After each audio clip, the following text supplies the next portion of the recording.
راز صاحب کے 9 دیوان ہیں، جہاں تک مجھے آخری گنتی آنے تک پچھلے مہینے تک 9 تھے، اب 11 ہو چکے ہیں۔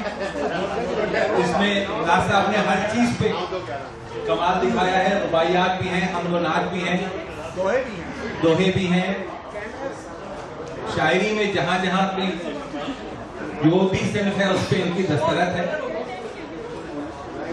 الطاف کی کتاب پہ جو لوگ بات کریں گے اب میں ان کو زحمت دوں گا، ان میں ہماری جانی پہچانی باجی نصرت،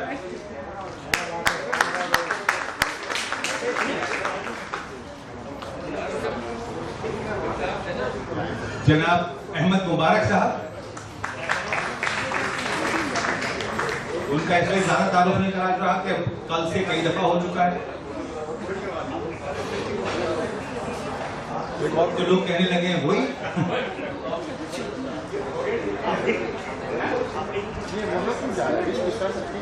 میں اپنی مات پہ نادم نہیں ہوں، میں اپنی مات پہ نادم نہیں ہوں، میں اپنی ہار میں زندہ رہوں گا۔ اپنی ہار میں زندہ اور منہ دکھائی میں کیا ملا، لیکن بہرحال بہت خوش واپس آئے ہیں، سوٹ بھی نیا ہے، اور اس کے علاوہ پھر رات گئے پروگرام میں بہت دیر تک 2 گھنٹے کا غالباً انٹرویو ہوا تھا، 2 گھنٹے تک انہوں نے ادب پہ، شاعری پہ اچھی گفتگو کی، اپنا کلام سنایا۔ تو سب سے پہلے میں درخواست کروں گا باجی نصرت سے کہ کتاب کے فن پر بات کریں۔ السلام علیکم خواتین و حضرات،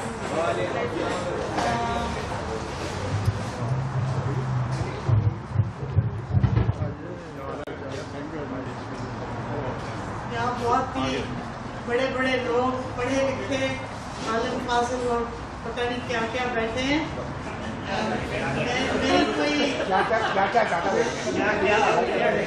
میری کوئی خاص حیثیت نہیں ہے، لیکن الطاف میرا بھائی ہے، اس نے مجھے کہا کہ لکھنا تو میں نے لکھ دیا۔ اور الطاف ترمذی کی کتاب قیاس دیکھی، مشرق سے ابھرتے ہوئے سورج کو ذرا دیکھ کا منظر ترمذی کی نمائندگی کر رہا ہے۔ یہ ترمذی ہے۔ کتاب کی جلد بندی میں نیو یارک کے موسم کے پیش نظر انسولیشن کی طے بطور خاص رکھی گئی ہے، تاکہ کتاب نہ صرف سرد و گرم حالات کا مقابلہ کر سکے بلکہ قاری شعروں کے ساتھ ساتھ کتاب کا گداز بھی محسوس کر سکے۔ کتاب کے دیباچے اردو ادب کی جانی پہچانی شخصیتوں نے لکھے ہیں، جن میں نجیب احمد، امجد اسلام امجد، جناب رفیع الدین راز صاحب، شہلا نقوی اور حمیرہ رحمان جیسے گراں قدر نام ہیں۔ شاعری جن کے سائے تلے پروان چڑھ رہی ہے اور جن کی مقتدر آراء نے کتاب کے اجرا کا پروانہ جاری کر دیا، گویا الطاف ترمذی پر دین مکمل ہو گیا۔ زبان کی اولادوں میں سے شاعری اس کی سب سے خوبصورت اولاد ہے، اور اسی کو اپنانے سے شاعر کو بقائے دوام ملتی ہے۔ ترمذی نے بھی شاعری کو گود لے کر ہمیشگی پانے کی طرف پہلا قدم اٹھا دیا ہے۔ میں پچھلی 1 دہائی سے الطاف ترمذی کو جانتی ہوں۔ وہ پورا وقت ملازمت کرتا ہے اور چھٹی کے بعد شاعری، کیونکہ ملازمت کے دوران یہ سہولت امریکی نظام میں ممکن نہیں، اگرچہ پاکستان میں یہ آسانی میسر ہے۔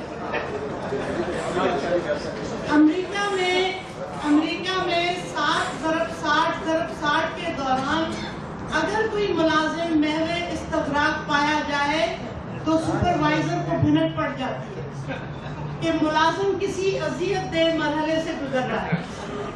اس کو کیا معلوم کہ پاکستانیوں کو شعر تخلیق کرنے کا چسکا ہے۔ وہ پوچھتا ہے آر یو اوکے؟ ظاہر ہے کہ ڈالر اور شعر دونوں ایک ساتھ اتر نہیں سکتے، دونوں بڑی محنت سے حاصل ہوتے ہیں۔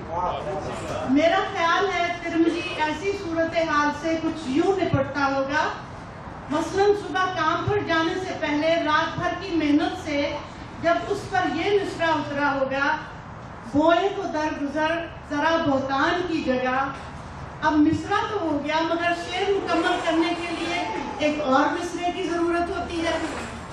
अब तिरमिज़ी क्या करता है, उस नौमौलूद मिसरे को थोड़े से वजदान में लपेट कर तहत शऊर की झोली में डालकर अपने काम पर चला जाता है, और बस इसी तहत शऊर की निगरानी में मिसराए उला खुद ब खुद किसी दूसरे मिसरे से इकरारे वफा करके खुद को मुकम्मल शेर में ढाल लेता है।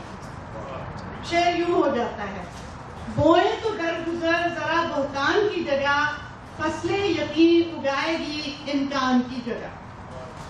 कैसा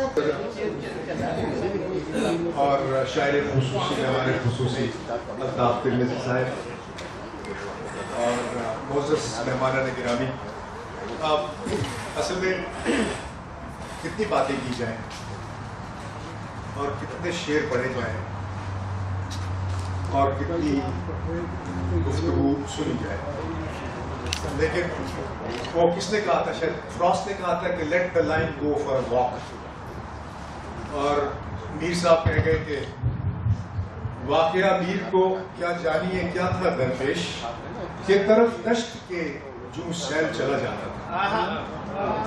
अब बात यह है कि काम हो नहीं सकता, शेर हो नहीं सकता जब तक कि कुछ ऐसा वाक़या ना हो जाए कि जिगर जोड़े कर उससे खूं हो गया, मुझे रुकते रुकते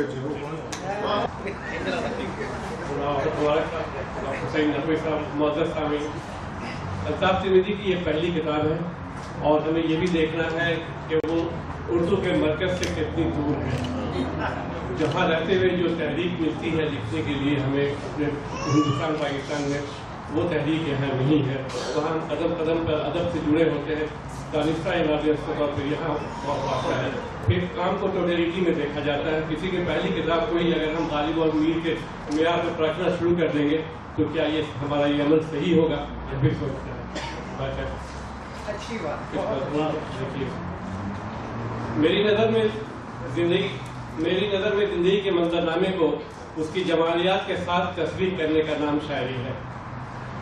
इस मंजरनामे का ताल्लुक ज़ात के दाखिली एहसासात से भी है और खारजी अवामिल से भी। ज़िंदगी से इबारत इस मंजरनामे का फैलाव वुसअत अखलाक से कम नहीं, तो इस वसी मंजर की मुकम्मल तस्वीर कशी तकरीबन नामुमकिन है। गालिब जैसे शायर से भी जिंदगी की मुकम्मल सूरत गरी नहीं हो सकी।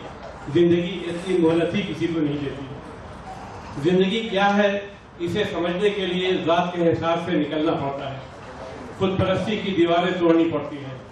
ये कार्य दरवेशी हर शख्स के लिए मुमकिन नहीं। फितरत इसके लिए कुछ खास लोगों का इंतखाब करती है जो इसके अपने बनाए हुए होते हैं। ये खास लोग फलसफी, मुफक्किर, अदीब और शायर होते हैं।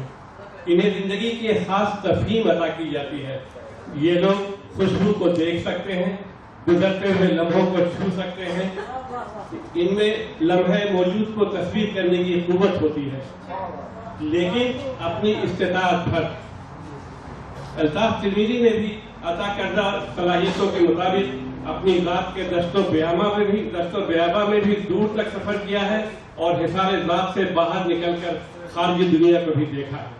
इनके यहाँ इश्क मजाजी का जज्बा भी है और माबादुल तबियात के आँच भी, बंदगी की शोखी भी है और आजिज़ी भी, खुद को इम्तिहान में डालने का हौसला भी है और आईने के सामने खड़े होने की जरूरत भी। आसिफ फारूकी मेरे साथ ही वापसी में सफ़र करेंगे तो मुझे यकीन है वो सवाल करेंगे कि ये मंटो के हवाले से बीच में अल्ताफ तिरमिज़ी कहाँ से घुसा है।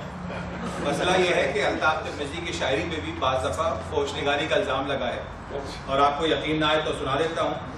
सांसों का इर्ताश था पुरशोर इस कदर, सांसों का इर्ताश था पुरशोर इस कदर, मेरी कोई भी बात ना उसको सुनाई दी।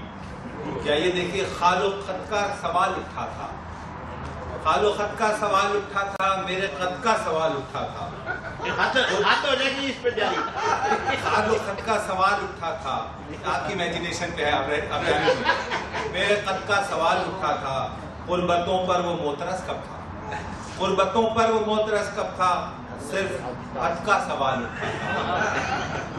उम्मन साहिब सदर के बाद कोई बोलता नहीं है, लेकिन राज साहब ने कहा कि इत्मीनान से, ताकि वो अपनी तारीफें सुन के वह खुल के कलाम सुना सकें, तो उनकी इजाज़त से अब मैं दरख्वास्त करूँगा अल्ताफ़ तिरमिज़ी साहब से कि वही एक क्लिशे के कलाम शायर बज़बान शायर में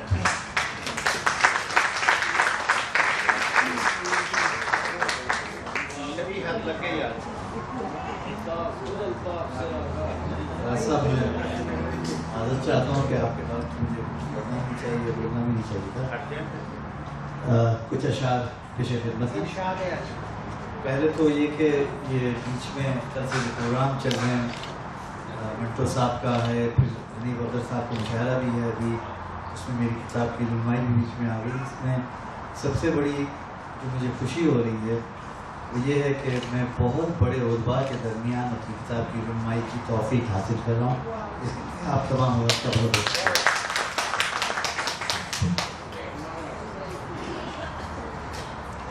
कुछ अशार हैं कि बुलबुले खुश बयां भी मारा गया, गुल जले बागबां भी मारा गया, सिर्फ मैं ही अगर था उसका हदफ, क्यों मेरा नौहा खां भी मारा गया। भेद वादों के खुल गए सारे, मरने वाला वहां भी मारा गया।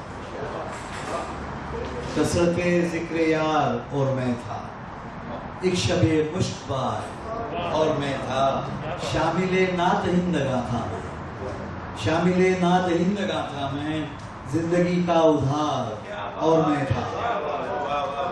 इज्तिमाई नहीं था यौम हिसाब, बाजी ये देखिएगा, इज्तिमाई नहीं था यौम हिसाब, सिर्फ परवरदिगार और मैं था। कोई जाने का था बहुत इम्कान, रास्ते बेशुमार और मैं था। ख्वाब इस बार सारे मार दिए, दिल के आज़ार सारे मार दिए, हैरत अंगेज कर दिया किस्सा, मैंने किरदार सारे मार दिए। बीच रास्ते में क्या किया तुमने, बार बरदार सारे मार। दो शेर देखिए, रख के कुछ ऐसे सवालात चला जाता है, बांध कर जैसे मेरे हाथ चला जाता है। फैसले रख के फकत दिल में कहाँ रहते हैं, फैसले रख के फकत दिल में कहाँ रहते हैं, मेरे चेहरे से भी असबाब चला जाता है।